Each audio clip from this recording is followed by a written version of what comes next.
шынықсан шымыр боласын дейді. Ал егер сізді әжім немесе денеге қатысты басқа да аурулар мазаласа, олай болса лазерлік терапия сіз үшін қызық болады. Сабира Сәрсенбекова лазерлі терапияға келіп отыр. Дәл осы терапияға жүгінген себебі, жақында құрбысы да лазермен емделіп әжімдері азайған көрінеді. Алдын ала жазылып консультациядан өтті.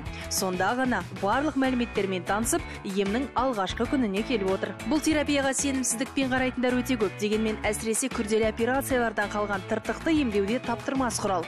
Инфрақызыл сәулелер арқылы тері қалыпты жағдайға келіп, еш қиындықсыз емделеді. Құрылғыны теріге тигізбес бұрын әуелі арнайы кремді жағады. Бұл процедураға 3-4 рет қатысаңыз, нәтижесі байқалады. Мен 20 жылдан бері лазеротерапия саласында қызмет атқарып келемін.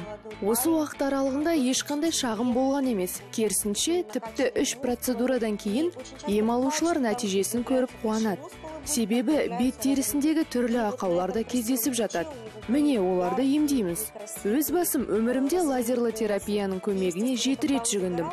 Дертім жоқ, тек косметологиялық тұрғыдан. Сондықтан 46-ға келсем де, қазіргі бетімнің түсі ашық. Денсаулығым да бір қалыпты.